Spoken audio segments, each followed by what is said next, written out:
그러면 네, 제 9강의를 시작해 보도록 하겠습니다.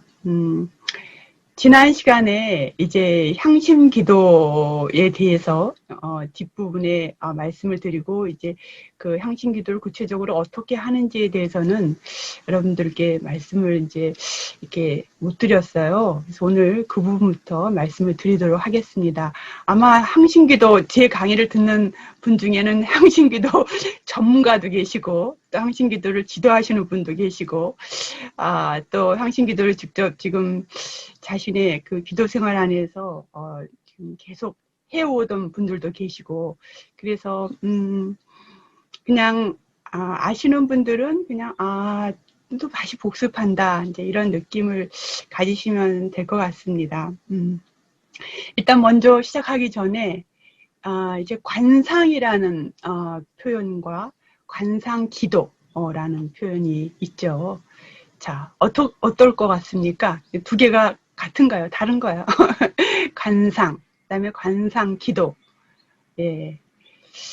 이제 이거를 엄밀히 관상 기도가 결국 관상의 상태에 가기 위한 것이니까 두 개가 그렇게 다르지 않다 이렇게 생각할 수도 있겠으나 이걸 엄밀히 이제 그거를 좀 보면 좀 다른 면도 있지 않나 싶습니다.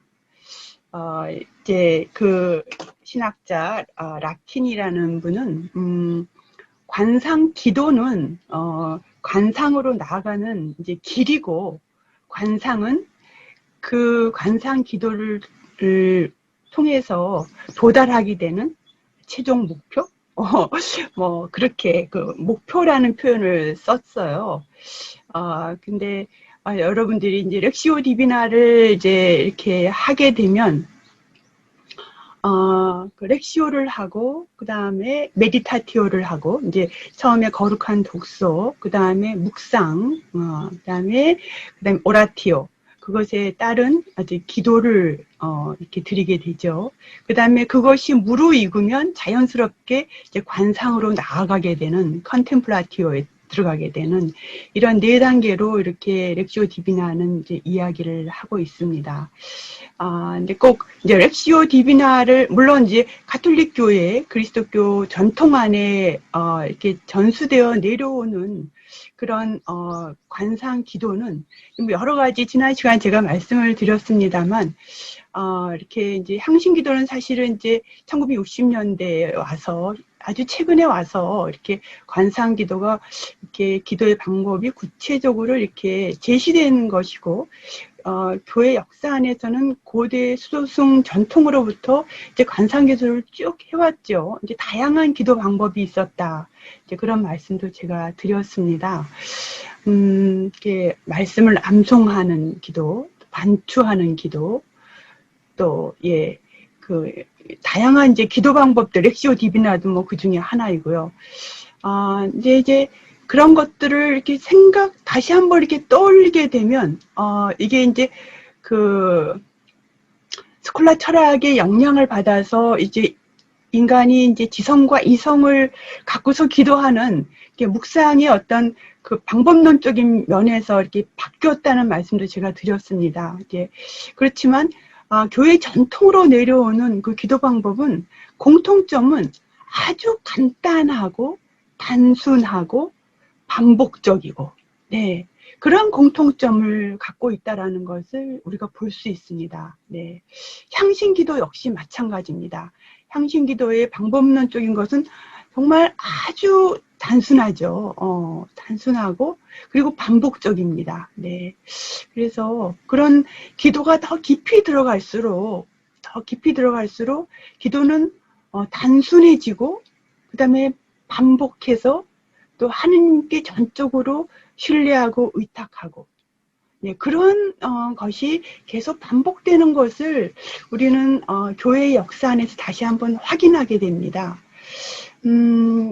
그래서 지금 향신기도라는 것은 사실 이제 관상기도로에 나아가는 하나의 방법을 이제 구체적으로 제시를 한 것이죠. 이제 무지의 구름이라는 그런 그 14세기의 그런 부정신학에서 나온 책에 근거하여 이게 다시 한번 이렇게 관상기도를 이게 수도자들뿐만이 아니고 사실 관상기도 하면은 그 전에는 수도자들 또 수도 생활을 하는 수도승들 이런 사람들에게 국한되는 어떤 기도 방법이라고 이렇게 알려졌던 것이 이제 토마스 키팅 신부님에 의해서 이 항신기도가 보급되면서 사실 관상 기도에 대한 편견을 이제 내려놓게 되었어요. 누구나 다 누구나 수도자뿐만이 아니고 누구나 다 할 수 있는, 누구나 다 관상 기도를 할 수 있는, 그렇게 이렇게 사람들로 하여금 관상 기도에 대해서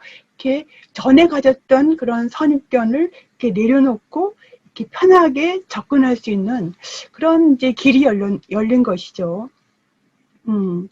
그래서 이제 향신 기도라는 것은 이제 정의를 뭐 여러 가지 다양한 정의가 있겠습니다만, 그 하느님께서 내 안에 현존하시고 활동하시고, 그리고 그러한 하느님의 현존과 활동에 내가 동의하는 그런 기도입니다. 네, 아주 단순하죠. 현존하심과 활동하심에 내가 동의하는 것이에요. 그러니까 그 말은 바꿔 이야기하면, 네, 이 기도의 주체가 내가 아니라는 것이 되는 것이죠. 네, 하느님이 내 안에서 기도를 하시는 겁니다. 기도의 주체가 성령이시죠. 성령께서 내 안에서 기도를 하는 것이다. 자, 제가 하나님께 전적으로 동의하는 것이라는데, 여기서 동의라는 것은 단순히 나의 어떤 생각이나 지성, 이성 이런 차원의 동의로 머무르지 않고 나의 전 존재로서의 하느님에 대한 동의입니다. 네, 전 존재 하나도 남김없이 하느님께 동의하는, 온전히 맡겨드리는 그 지향을 갖고 있습니다. 예, 지향입니다. 인텐션입니다. 이것이 불교하고의 어떤 차이점이면 차이점입니다. 불교 같은 경우는 집중에 이렇게 어떤 포커스가 맞춰져 있죠. 어텐션이죠. 어텐션. 호흡에 집중하고, 네, 여타의 바디 스캔 같으면 각 어떤 그 부분에, 몸의 부분들, 느낌에 집중하죠. 그 집중을 통하여 모든 사고와 생각들을 떠나보내게 합니다. 어텐션입니다. 어텐션. 그것에 반해서 향신 기도가 하는 기도의 어떤 방향성은 인텐션입니다. 하느님께 대한 지향을 갖는 것입니다. 네. 그래서 하느님께 대한 지향을 갖는다라는 것은 그 근저에 하느님에 대한 확고한 신뢰와 믿음이 전제되고 있죠. 네. 믿음이라고 표현했습니다. 네. 그냥 우리가 미사 때 드리는, 사도신경을 통해서 드리는 신앙 고백으로 고백하는 그것을 넘어선 더 이상의, 그 이상의 믿음을 여기서 요구하고 있습니다. 네. 그런 의미에서 지성과 이성의 동의를 넘어선 전 존재로서의 동의라고 말씀드릴 수 있는 것이죠.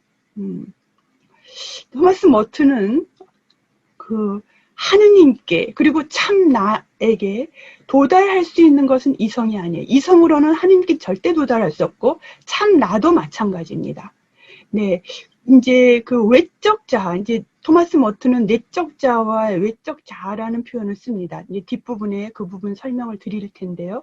그 외적 자아에 대한 한계를 뛰어넘어서 믿음의 눈을 뜰 때 비로소 우리가 하느님께 나아갈 수 있다라고 이야기를 합니다. 네, 내면의 눈, 마음의 눈을 떠라. 그렇게 이야기를 합니다. 그래서 그 하느님께 대한 믿음이라는 것은 그냥 내가 지금 향신 기도를 통해서 내 내면의 하느님의 현존과 활동에 대한 동의이지만, 사실은 하느님께 대한 믿음의 깊이는 내 내면에서의 하느님과의 그 만남을 넘어서 있죠. 존재하는 모든 것이 하느님께 속하지 않은 것이 없기 때문에 결국 하느님에 대한 믿음은 전 존재에 현존하시는 하느님에 대한 믿음으로 확장됩니다. 다음 시간에 아마 이 부분이 구체적으로 좀 더 깊이 있게 이야기가 되리라고 생각이 드는데요. 네. 그래서 오늘은 이제 항신 기도라는 그런 이제 측면에 조금 더 포커스를 맞춰서 우리 내면 안에 하느님의 활동하심에 조금 더 포커스를 맞추려고 합니다. 네. 자, 항신 기도는 구체적으로 어떻게 하느냐.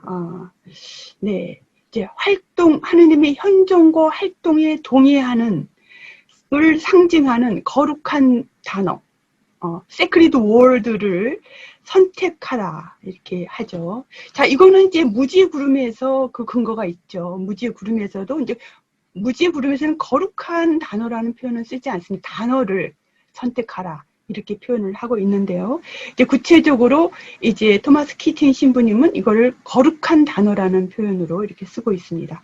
네, 그래서 거룩한 단어는 바로 우리 안에 하느님의 현존과 활동에 동의하는 지향을 표현하고 있습니다. 네. 그래서 그것을 내가 선택합니다. 네. 내가 선택하지만, 성령께 그 적당한, 그는 나에게 맞는 적당한 단어를, 선택해 주십사는 그런, 기도를 올린 후에 그 영감을 청하면서, 그 단어를 하나 선택합니다. 제가 여기에 이제 여러 단어들을 예를 들고 있습니다. 여러분들이 여기 있는 것 중에서 하실 수도 있고, 지금 이미 선택하신 것을 선택하신 대로 이제 하실 수 있습니다. 또 거룩한 단어를 선택하지 않고 그냥 어떤 내적인 어떤 하나의 응시나 또 자신의 숨결, 호흡 이렇게 저는 이제 제가 그 서강대에서 이제 이 수양과 명상이라는 과목을 하고 있습니다. 이번 학기에. 그래서 거기에 지금 불자들 전부 불자든지 경구가 없든지 이제 이런 학생들입니다. 그래서 제가 이렇게 그냥 거룩한 단어를 들기 어려우면 선택하기 어려우면 이제 그 내적 응시나 또 이렇게 자신의 숨 주목하는 것을 권고하기도 했습니다만, 네. 그래서 거룩한 단어를 이제 하나 드는 것이 이제 키입니다. 네. 향신기도의 키죠. 네. 그래서 이거를 선택을 잘 하시고, 여기서 이제 거룩한이라는 표현이 붙여진 것은 단어 자체가 갖고 있는 의미 때문이 아니고, 우리가 하고자 하는 우리의 지향, 동의의 표현 때문에 붙여진 그 이름이다. 그렇게 수식어다. 이제 그렇게 볼 수 있겠습니다. 그리고 이제 거룩한 단어를 선택하신 다음에는 이제 이것을 자주 바꾸시지 않는 것이 좋습니다. 네. 그다음에 이제 기도를 시작하시게 되면 이제 편안히 앉아서 아주 편안한 자세로 네. 참 불교의 명상과 아주 흡사한 점들을 이제 볼 수 있습니다. 사실 그 트라피스트 수도회에서 이제 선사들과 함께 이런 종교 간의 대화도 하셨고 그들의 명상 방법, 선 명상도 배우셨고 그래서 불교의 어떤 그런 선 명상의 영향도 상당히 받은 것을 저는 이제 느낄 수가 있어요. 이게 방법적인 면들에서 상당히 이렇게 그것을 많이 이렇게 갖고 오셨구나 그런 느낌을 받습니다. 이제 불교가 그 명상을 할 때의 그 방법적인 것과 아주 흡사한 것을 볼 수 있습니다. 네, 이렇게 편안하게 이게 몸과 마음이 편안한 상태를 유지하고 등을 이렇게 곧게 이렇게 척추를 세우는 것, 네, 그것이 아주 중요하죠. 자, 그렇게 한 다음에 그다음에 눈을 감고 자, 이제 그 하느님께 대한 그런 하느님이 내 안에 현존하시고 활동하심에 대한 그런 동의의 그런 마음을 갖고 이제 거룩한 단어를 가볍게 내 내면에서 불러올린다라고 이제 합니다. 네. 그래서 이제 한 3번, 2-3번 이렇게 거룩한 단어를 떠올립니다. 그리고 이제 하느님 안에 그냥 자기 자신을 놓고 이제 이렇게 기도를 하는 것이죠. 이렇게 수동적으로 기도를 내가 무엇을 하는 것이 아니니까 하느님께서 내 안에서 할 수 있도록 내가 마음을 열어두고 있는 상태니까. 근데 이제 그렇게 하고 있으면 자연스럽게 우리 안에 올라오는 것들이 있죠. 네, 사고들이죠. 네, 생각들, 느낌들, 감정들, 네, 분심입니다. 모든 잡념들이죠. 사실 분심 없이 기도하는 것은 불가능합니다. 이것이 만약 분심이 아무것도 없다. 좀 이상한 거죠. 예, 분심은 늘 항상 기도 안에 이게 동행하고 있습니다. 우리 기도 안에 늘 동행자로서 함께하고 있습니다. 그래서 그런 생각들이 올라올 때요. 생각들이 올라올 때 그럼 어떻게 하느냐가 이제 중요한 것이 어떻게 해야 되느냐. 예. 그래서 그것을 내 의식 안에 올라오는 것들을 알아차리고, 네, 사티하라 했어요. 사티. 여기 지금 뭐라고 쓰여 있는데, 네, 녹화본을 보내주시면, 네. 자, 그래서 불교에서 얘기하는 사티라는 것입니다. 네, 그래서 이제 알아차리고, 내 의식 안에 사고들을 알아차리고, 그 다음에 어떻게 하느냐. 예, 부드럽게 거룩한 단어를 돌아가서 한 두세 번 다시 거룩한 단어를 떠올립니다. 네, 아빠, 뭐 하느님, 주님, 네. 그렇게 떠올리고, 그래서 그 단어를 떠올림을 통하여 내게 올라왔던 사고들을, 네, 그거를 그냥 떠나보내는 것이죠. 부드럽게 떠나보내는 것이죠. 네. 그것이 무엇이 되었던, 네. 감정이 되었던, 기억이 되었던, 생각이 되었던, 성찰이 되었던 그 모든 것들을 의미합니다. 그래서 여기서 저항하지 말라 그렇게 이야기를 했습니다. 예, 사고에 저항하지 말라. 예, 사고에 저항하거나 그걸 감정적으로 거기에 반응을 일으키거나 그러면 그 소용돌이 속에 내가 들어가게 되죠. 여러분 다 경험하셨기 때문에 잘 아실 것입니다. 어떤 기억이 떠올랐다. 그럼 그 기억을 거기에 반응을 보이게 되면 거기에 그냥 들어가는 그 생각 속에 내가 다시 소용돌이 속에 들어가서 그 속에서 다시 허우적대는 것이죠. 그냥 부드럽게 거룩한 단어를 들음으로써 그것을 자연스럽게 떠나보내게 하면 되는 것이에요. 안 떠난다. 예, 그러면은 그냥 다시 한번 거룩한 단어를 듣는 것입니다. 네. 그래서 거룩한 단어를 들음을 통하여서 이 모든 것들을 떠나보내게 하라. 그렇지만 저항하지 말고 감정적으로 반응하지 말고 그냥 내버려두라. 네. 이 불교에서도 마찬가지입니다. 불교도 이렇게 가리키고 있죠. 어떤 사고가 왔을 때 그것에 반응을 보이지 말고 그 호흡에 집중함을 통하여 그것을 떠나보내도록 가르치고 있습니다. 자, 그래서 거룩한 단어를 들고 거룩한 단어로 돌아가는 것은 우리의 지향을 다시 초심으로 돌리는 것입니다. 처음에 내가 지향을 가졌던 바로 그 지향으로 돌아가는 것입니다. 그래서 하느님을 향한 지향을 새롭게 해서 하느님께 나의 의지를 다시 맡겨드리는 그 상태로 돌아가는 것입니다. 네. 자, 그래서 이제 거룩한 단어로 돌아가는 것, 바로 그것만이 내가 하는 일입니다. 다른 걸 하는 것은 없어요. 네. 그래서 너무 간단한데 너무 간단하기 때문에 그렇게 쉽지 않은 부분도 없지 않아 있습니다. 이제 어떤 부분이 쉽지 않은지에 대해서는 이제 말씀을 드리겠습니다. 네, 최소한의 노력이다 이렇게 표현을 하고 있습니다. 내가 향신기도 안에서 하는 유일한 활동이다 이렇게 표현을 하고 있습니다. 네. 자, 그래서 거룩한 단어를 통하여 이걸 이제 하는 것이죠. 최소한 20분을 하도록 권고를 하고 있죠. 최소한 20분. 네. 더 길게 하면 뭐 3, 40분 더 할 수 있습니다만. 네. 그렇게 하고, 그 다음에 한 20분이 지나면, 네. 여러분들이 뭐 알람이나 뭐 이렇게 맞춰서, 시간을 맞춰서 하신 다음에 이제 알람이 끝나게 되면 약 2, 3분 동안 침묵 속에 머무르고, 그 다음에 고요하게 뭐 함께 할 때는 이제 주도자가 이제 주의 기도를 천천히 기도를 하면서 이제 기도를 마치는, 네, 이것이 향신기도의 전부입니다.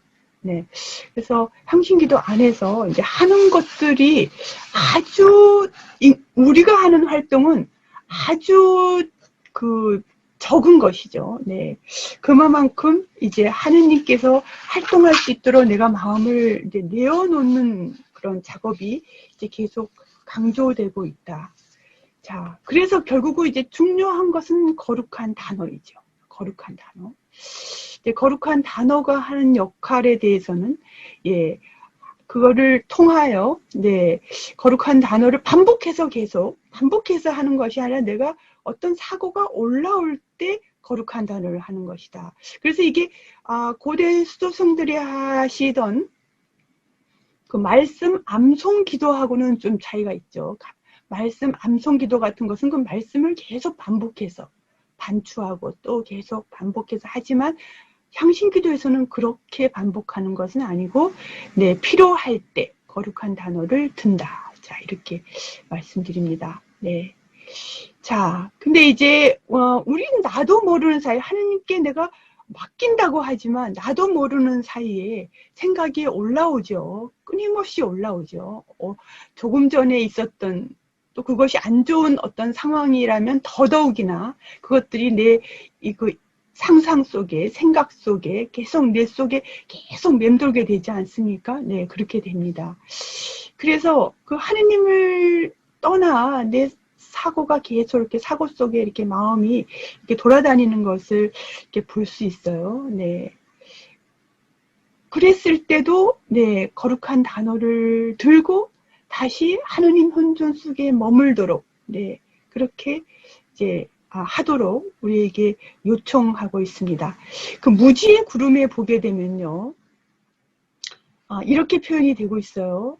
네, 마치 그 단어가 여기서 이제 무지의 구름, 거룩한 단어를 표현 쓰는 단어가 마치 전쟁이나 그 전쟁 시에 그 당신의 창과 방패가 되어 당신의 잡다한 사고들을 당신의 발 아래에 있는 망각, 이짐의 구름 속에 내려놓을 것이다. 이렇게 표현을 하고 있어요. 그러니까 그 단어가 마치 창이나 그런 방패가 되어서 내 속에 올라오는 것들을 그걸로 이렇게 내려놓게 되는 굉장히 강한 표현을 이제 쓰고 있습니다. 그렇지만 향신기도에서는 그렇게 강하게 표현을 쓰고는 있지는 않아요.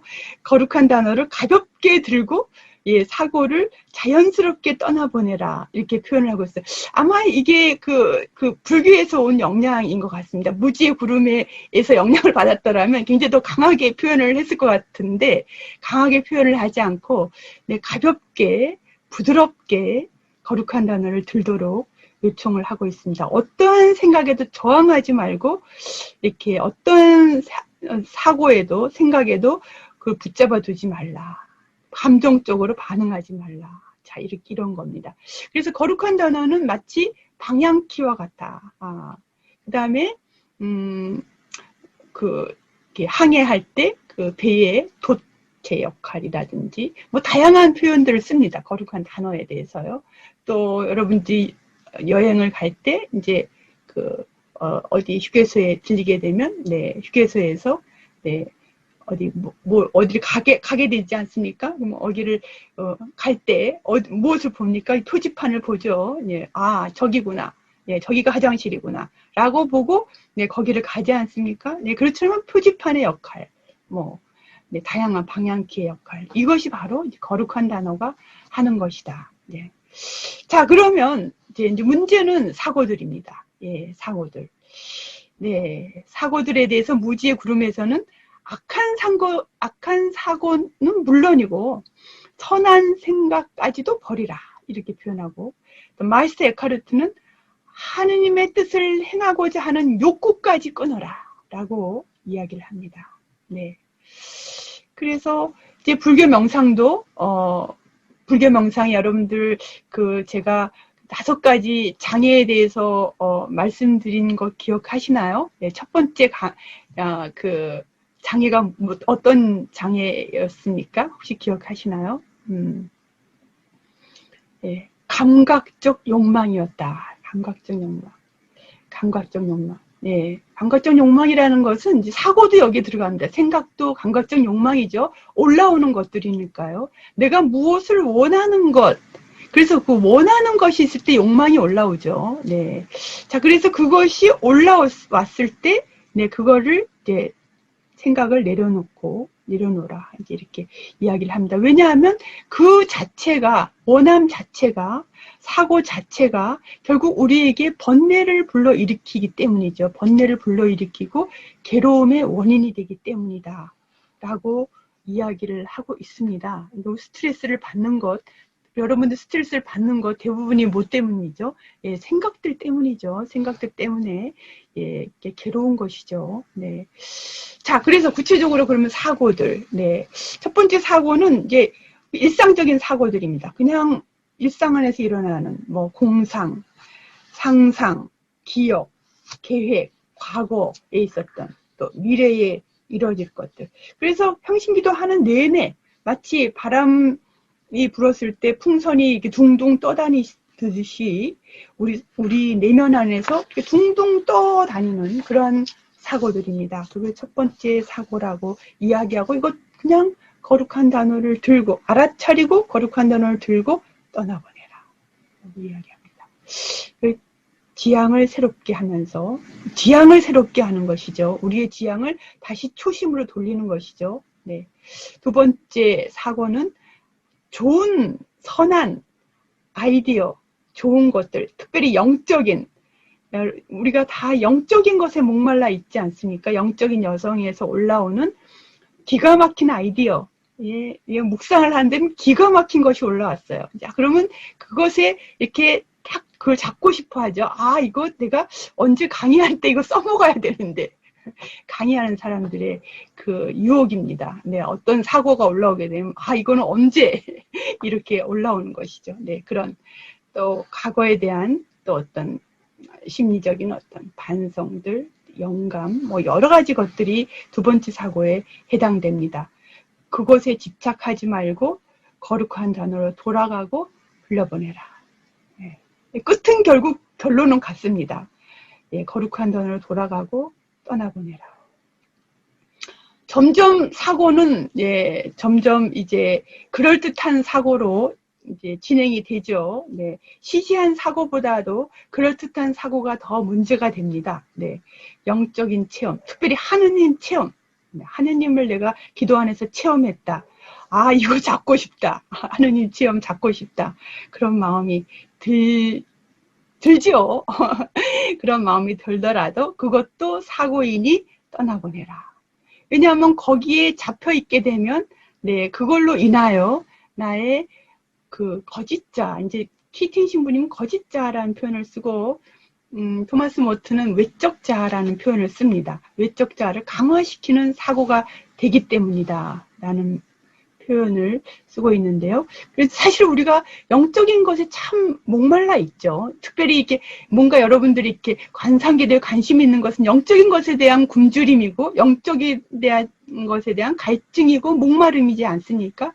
네, 그래서 그런 것들을 이렇게 추구하게 되니까 그런 체험을 하게 되면 우리가 참 그런 것들이 잡고 싶어하는 유혹이 있는데 하느님을 소유하고 싶은 유혹 네, 그런 것들도 다 떠나보내라. 영적인 위안도 그것이 하느님의 현존에서 나온 빛일 뿐 하느님 자체는 아니기 때문에 라고 이야기를 합니다. 자, 그래서 이제 이런 것들이 참 어렵습니다. 네, 어려워요. 사실 쉽지 않습니다. 이 사고를 떠나보낸다는 것이 이렇게 말처럼 제가 이렇게 말을 여러분들에게 이렇게 쉽게 하지만 실제로 그 기도 속에 들어가서 이런 것들은 굉장히 쉽지 않다라는 거 그리고 반복적으로 이것이 계속 내 안에서 올라오는 부분이기 때문에 이거를 어떻게 하는가가 이제 관건인 것 같습니다. 뒷부분에 제가 이 부분을 좀 더 불교적인 부분하고 연결시켜서 말씀을 드리려고 합니다. 예, 네 번째 사고는 정말 내가 정말 도달해야 될 거기에 도달했구나 지금 내가 내가 원하던 곳이 바로 여기구나. 예, 불교식으로 이야기하면 뭐 니밌다 이렇게 뭔가 그 명상에서 그 경험하게 되는 그 상태죠. 네. 그곳에 도달했구나. 여기 정말, 여기가 내가 원했던 바로 거기구나. 네. 그런 뭔가 붙잡고 싶은 그런, 것들이 올라오더라도, 네. 그것도 사고이니 떠나보내라. 네. 근데 키댕 신부님은 이것을 전체적으로, 이 사고에 대해서 전체적으로 그 강에 비유를 합니다. 강에 떠 있는 배로 비유를 하죠. 때로는 그 배 안에 무엇이 있는지 궁금해서 배를 올라타고 싶고 배를 보고 싶기도 하고, 네. 그렇지만 그것도 떠나보내라. 우리의 사고는 강 자체에 두라. 강 자체에 두라. 배에 두지 말고 강 자체에 두라. 자, 그래서 생각을 비우고 또 비우고, 네, 모든 사고를 흘러보내서 내 내면을 정화시키는 그 과정. 자, 그것이 바로 향신 기도를 통해서 우리가 해야 되는 작업이다라고 가르치고 있습니다. 자, 이제 문제는, 거기서 문제는 우리의 자아가 문제죠. 우리의 자아. 네. 궁극적으로 끝에 가서 그 기도의 걸림돌, 그것이 무슨 기도가 되었던 그 기도의 걸림돌은 나 자신입니다. 자아입니다. 그래서 그 부분에 대해서 조금 더 여러분들과 생각을 나누도록 하겠습니다. 네. 자, 이제 토마스 머튼은 이것을 외적 자아, 내적 자아로 이야기를 하고 있습니다. 네. 사고라고 칭해지는 것들에 대해서 머튼은 외적 자아로 설명을 합니다. 이제 제가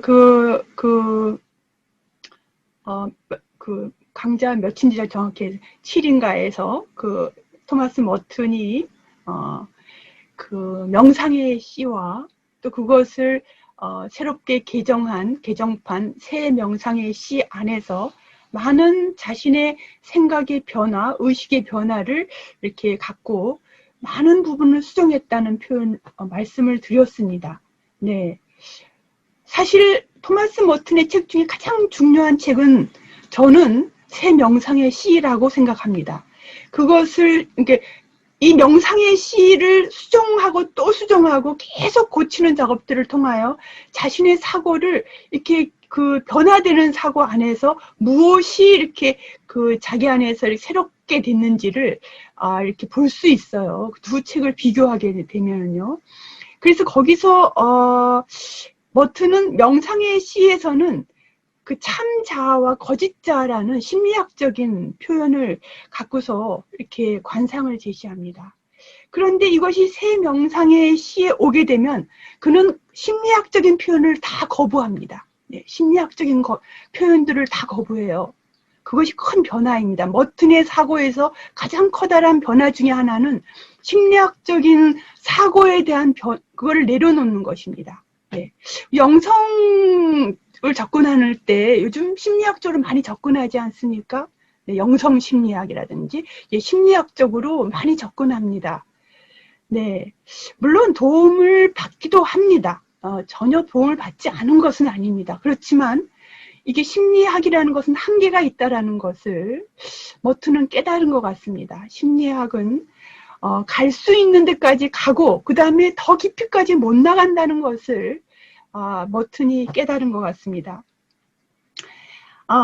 머튼은 이렇게 이야기합니다. 심리학을 비판하는 데 있어서 심리학은 자아를 분석하고 관찰하는 것은 돼요. 자아를 분석해요. 그렇지만 그 자아 분석을 통하여 관상의 의미를 깊이 있게 설명할 수는 없습니다. 네, 그것이 한계입니다. 네, 심리학은 그 하느님과의 그 만남, 일치, 합일, 그 과정으로 나아가는 관상의 깊이를 심리학으로 접근할 수 없어요. 바로 그것이 한계인 것이죠. 그래서 머튼은 심리학적인 용어들을 다 없애고 새롭게 새로운 언어들을 수정해서 서술하고 있습니다. 그래서 이제 외적 자아나 내적 자아라는 표현을 쓰고 있는 것인데요. 자, 여기서 지금 외적 자아라는 것은 에고입니다. 에고. 그건 사실 심리학적인 용어죠. 에고. 그렇지만 이제 이 에고라는 것이 이제 머튼에 의하면 그냥 사라져가는 그림자에 불과한 것이다. 이거는. 그래서 이 외적 자에 이렇게 매달리게 될 때 우리는 여전히 홍해를 건너지 못한 상태, 이집트에서 빠져나오지 못한 상태라고 표현을 합니다. 출애굽이 안 된 상태죠. 외적 자에 머물러 있는 상태는요. 네. 그래서 이거를 출애굽하기 위해서는 자 어떻게 해야 되는가? 자 머튼은 그 현대 시대를 안에서 가장 그 문제 중에 하나가 그 피상적 인격주의라는 표현을 씁니다. 피상적 인격주의. 사실 인격이라는 person이라는 말 자체가 가면이지 않습니까? 가면을 썼다, 탈을 썼다.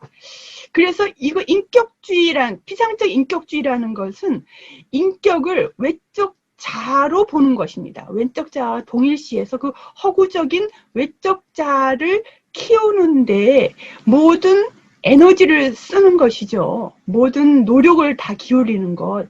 바로 그것이 현대인들이 지향하는 어떤 잘못된, 왜곡된 측면이다라고 아주 강하게 비판을 하고 있습니다. 그래서 관상이라는 것은 바로 그런 외적 자를 지향하는 것이 아니라 바로 참된 자, 내적 자라고 표현하기도 하고 person, 바로 그 person이라는 것은 그리스도의 인격입니다. 그리스도의 인격으로 나아가는 입니다. 외적 자를 버리고 그리스도의 인격으로 나아가는 것이다 라고 이야기합니다. 이 부분이 사실은 불교하고의 차이점이에요. 불교하고 명상하고 상당히 유사한 것 같이 보이지만 그리스도의 관상에서는 분명하게 그리스도의 인격으로 우리를 초대하고 있습니다. 그 부분에서 이제 불교의 명상과의 차이점을 우리는 분명하게 인식할 필요가 있겠습니다. 자, 지금 제가 토마스 머튼이 이야기했던 외적 자.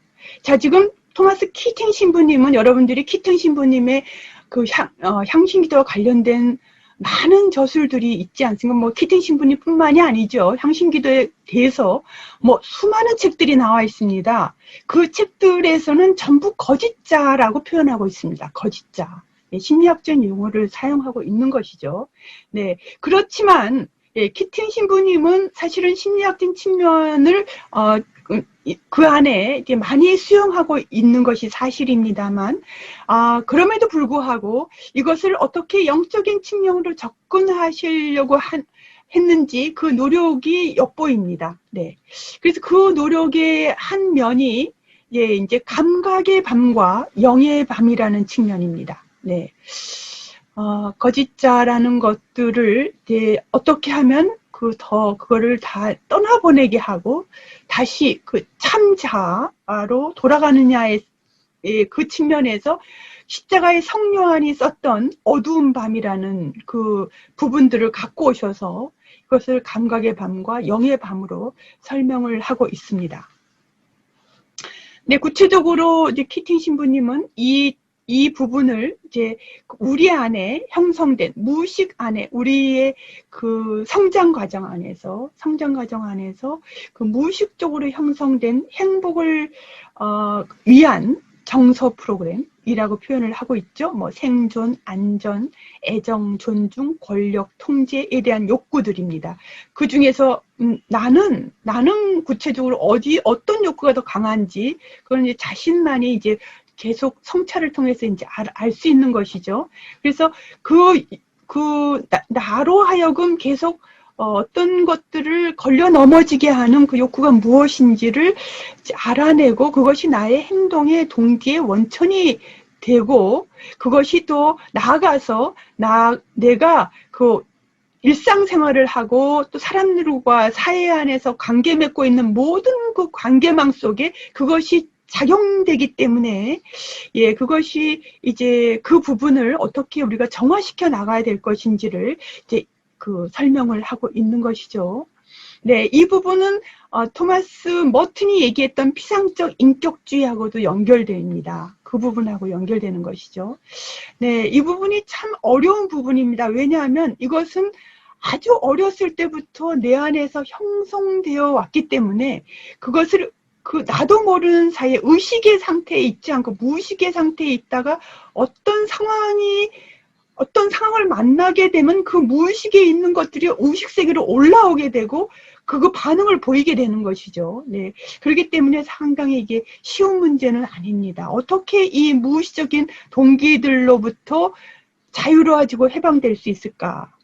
키튼 신부님은 이 측면에서 이제 회개라는 표현을 쓰고 있죠. 우리 무의식에 있는 정서적 쓰레기들을 배설시키는 것. 네.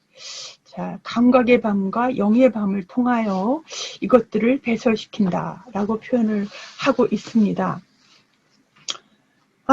이제 이런 가르침들은 이제 십자가의 선묘한의 어두운 밤에 기초하고 있죠. 네. 자, 그래서 구체적으로 이제 감각의 밤을 보게 되면 이제 감각의 밤이라는 것은 이제 제가 지금 설명했던 이제 그런 부분들입니다. 자, 그래서 이런 것들을 이제 우리가 어떻게 떠나보내, 그러니까 향신기도 안에서 이제 내 밑에 저변에 있는 것들도 이제 계속 이제 떠나보내야 되는 작업들을 내가 계속 해야 되는 것이죠. 이제 하느님에 대한, 그러니까 내가 작업하는 것이 아니라 사실은 하느님께서 이거를 하실 수 있도록 내가 계속 끊임없이 시간을 내어드리고 마음을 열어놓고 이제 그것을 계속 해야 되는 것이죠. 이거를 계속 하게 되면 이 감각의 밤을 보내게 되면 네. 그 무지의 구름에서는 마치 무지의 구름에 쌓여있는 그 시간을 보내는 것이죠. 자, 이제 그렇게 되게 되면 이제 우리 안에 정화가 이루어지게 되고, 자, 하느님을 하느님으로 보도록 하게 된다. 이렇게 이야기를 하고 있습니다. 하느님을 하느님으로. 네. 이제 이 부분은 영의 밤에 가서 조금 더 이제 자세하게 그 부분이 이렇게 나오고 있습니다. 하느님을 하느님으로. 우리는 하느님에 대해서 여러분들이나 저나 다 신앙을 갖고 있는데 우리가 갖고 있는 하느님은 다 다르지 않습니까? 여러분들을 하고 제가 믿는 하느님, 여러분들이 믿는 하느님, 물론 우리가 성경 안에서 성경을 통하여 또 우리의 삶의 자리 안에서 경험된 것들을 통해서 이렇게 되는, 저는 제 삶의 자리 안에서 저는 굉장히 많이 바뀌었어요. 저의 하느님관이 많이 바뀌게 되었습니다. 예, 여러 차례, 정말 여러 차례. 그리고 불교를 만나면서 더 많이 바뀌었고요. 계속 껍질이 벗겨지는, 아직도 계속 껍질을 벗겨내야 되는 그런 과정에 있다라고 생각이 듭니다. 계속 버리고 계속 버리고 또 버리고 쌓이면 또 버리고 그 작업을 이제 해나가야 되는 것이죠. 네. 여기 이제 영의 밤에 대한 것은, 그것도 이제 영적인 그런 차원에서 다가오는 그런 이제, 더 소유하고 싶은 그런 경향들을 정화하는 시기다라고 이제 보고 있고요. 십자가 성령하는 이 영의 밤을 신성한 일치의 시작이다라고 보고 있습니다. 아직 감각의 밤에서 다 정화되지 못하고 남아있는 그런 것들, 그런 것들, 영적인 자부심, 이런 것들을 이제 알아차리고, 알아차림이 중요하죠. 네. 떠나보내는 데 있어서 내가 어떤 것인지, 내가 지금 올라오는 게 무엇인지, 이 영적으로 무엇이 나를 걸리게 만드는지, 그걸 알아차리고, 불교에서는 이 사티가 굉장히 중요합니다. 알아차리고 떠나보내는 것이죠. 알아차리고 떠나보내는 것이죠. 그래서 무엇인지요? 내가 걸려 넘어지게 하는 게 무엇인지를 알아차리고 떠나보낸다. 자, 이렇게 되는 과정들은 결코 쉽지도 않을 뿐만이 아니라 고통스럽습니다. 때로는 고통스럽습니다. 또 하느님으로부터 받은 또 마치 내가 큰 은총을 받았다고 느껴지는 그런 부분까지도 내가 떠나보내야 되죠. 이렇게 만족감이 다가오는 것들도 정화시켜 나가야 되는 것이다 라고 봅니다.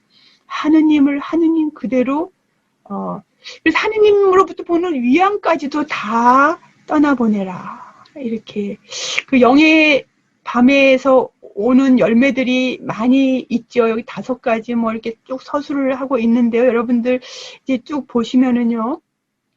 예, 여러 가지 있습니다. 근데 결국 끝에 가서는 무엇이 남냐면 네. 자아 중심의 내가 작아져야 된다는 것이야. 나라는 존재가 자아가 작아지는 것이죠. 이제 외적인 자아가 작아지는 것이죠. 네. 외적인 자아가 작아지죠. 그래서 이제 출애굽을 통하여 하느님께서 나로다 모세에게 나로다 했던 바로 그분이 내 마음 안에 내 삶의 자리에 우뚝 설 수 있도록 네. 그런 상태까지 네, 참 쉽지 않은 것 같습니다. 네, 쉽지 않은 것 같습니다. 제가 여기다가 그 과정이 너무나 길고 지난하다 이런 표현을 썼어요. 너무 길고 지난하다. 지난하다는 표현을 제가 이게 지난하다는 부분이 너무 어렵다는 표현이죠. 쉬운 것 같지만 기도 자체는 쉽죠. 방법이 어려운 건 하나도 없습니다. 그렇지만 이 여정이 그렇게 만만한 것 같지는 않습니다. 여러분들한테는 쉬울지 모르지만 저에게는 네, 이 과정이 네, 지난하다는 느낌을 주고 있습니다. 저는 여기서 이제 불교의 사상을 조금 여러분들에게 나누려고 합니다. 지금 시간은 많이 남지 않았습니다. 사실은 이게 이 부분도 이제 좀 시간을 들여서 함께 나누면 참 좋겠습니다만, 이 유식 사상입니다. 저는 불교 안에서 이 유식을 통하여 참 많은 것들을 배웠습니다. 불교의 이제 공사상, 중간사상과 함께 두 기둥이라고 이야기하는 유식 사상. 오직 식만이 있다라고 이야기를 합니다. 존재하는 거는 식뿐이에요. 식이라는 게 뭐냐? 식이라는 것, 여기 지금 유식의 식자입니다. 거기 한자로 여러분 써드렸죠? 오로지, 오직 식만이 존재한다. 이겁니다. 그러니까 그거는 뭐냐면 식이라는 것은 바로 의식입니다. 우리 안에 있는 의식이에요. 그러니까 일체의 주관적인 마음 상태. 이렇게 해석한다면 이렇게 식이라는 것은 일체의 주관적인 마음 상태만이 있을 뿐이에요. 존재하는 건 그것뿐이에요. 그러니까 존재라는 것은 내 주관에 의해서 만들어진 것에 불과하다는 것이 바꿔 이야기하면 그렇게 됩니다. 존재하는 모든 것들은 내 주관적인 사고에 의하여 지금 여기 있는 것이에요. 여러분들 여기 동의할 수 있나요? 이거 동의하게 되면 유식사상에 이제 깊이 있게 나가는 겁니다. 그래서 사실 존재하는 것은 식뿐이다라는 말을 이해하게 되면 많이 자유로워져요. 예, 존재하는 모든 것들이 실체한다라고 생각하는 그 사고에서 내가 자유로워질 수 있기 때문이죠. 실체한 것은 없습니다. 예, 다 잠시 있다가 사라질 뿐이죠. 내가 있다라고 착각하는 것이죠. 지금 여기 있다라고요. 그렇게 불교는 이야기를 합니다. 모든 것은 마음의 그림자일 뿐이다. 그래서 이거를 깊이 의식하게 되면 네, 우리의 사고들로부터 조금은 더 가볍게 이렇게 집착을 조금 더 쉽게 내려놓도록 우리에게 도움을 준다고 생각이 듭니다. 네, 자, 이 식에 대한 것. 예. 사실 이제 뭐 유식 사상은 우리 현대 심리학이라는 것이 이제 의식과 무의식이라는 좀 이렇게 의식의 세계와 뭐 무의식 이렇게 두 세계로 이렇게 나눠서 이야기하는 불교는 네 2500년의 역사 안에서 네 그 전에 엄청나게 그 전에 벌써 이미 심리학이 지금 현대 심리학을 넘어서는 네. 그 의식 단계를 제5식, 6식, 7식, 8식으로 나눠서 이야기를 해요. 무의식이라는 세계, 그렇게 만만한 세계가 아니다라고 이야기를 합니다. 네. 그래서 우리의 무의식 안에 이제 8식이라고 이야기를 하는 것인데요. 이제 문제의 관건은 7식입니다. 이제 7식이라는 것은 제가 여러분들이 알아듣기 쉽게 표현을 하면 자아의식이에요. 이제 관건이 이거죠. 결국 무엇에 내가 집착하고 있고 내가 자유롭지 못하게 만드는 것은 자아의식입니다. 내가 잡고 있는 것이에요. 예, 그거를 놓으면 되는 것인데 내가 못 놓죠. 네, 못 놓는 것이죠. 그래서 그 관건은 자아의식입니다. 네. 이 자아의식을 더 고착화시키고 계속 살면서 어렸을 때는 의식이 강하지 않은데 뭐 요즘은 어린아이들도 뭐 이거 너무 매스컴 뭐 이런 거 다 발달해갖고 빨리 이게 더 강화되는 것 같습니다. 하여튼 어쨌거나 예, 이게 이제 자아의식이라는 것이 제일 문제입니다. 이 자아의식이라는 것은 밑에 있는 것은 이제 뭐냐면 내가 그 다른 사람으로 그러니까 나라는 존재가 형성되기 이전부터 부모님 조상으로부터 받은 것부터 시작해서 내가 성장하면서 받아왔던 온갖 것들 그 모든 것들이 사실은요 없어지지 않고요 내 무의식 안에 종자의 형태로 남아 있어요. 이게 문제죠. 이 종자의 형태로 남아 있다가요 어떤 상황을 만나게 되면요 이 종자가 발현해요. 올라와요. 그 나의 의식과 만나서 터지는 것이죠. 네. 이게 문제입니다. 그래서 이제 이 유식에서는 이거를 이 시계에 대한 것들을 깊이 있게 통찰하도록 초대하고 있습니다. 그래서 여러분들이 자 이제 이 실체 없음. 이제 중요한 것은요. 이 사고들이 실체가 없다라는 것을 자각하게 되면 조금 더 가벼워질 수 있어요. 우리 삶이 가벼워질 수 있어요. 사고로부터 집착에서 조금은 빨리 벗어날 수 있는 것이죠. 모든 것들은 네, 인연에 의해서 만들어졌다 사라지는 것이라는 그것들을 이제 좀 더 깊이 있게 자각하게 되면요.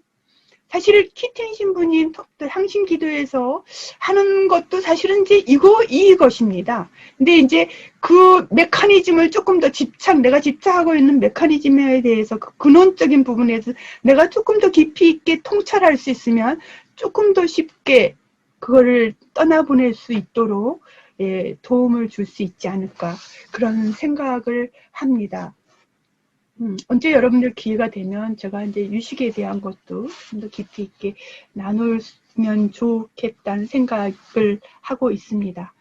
네.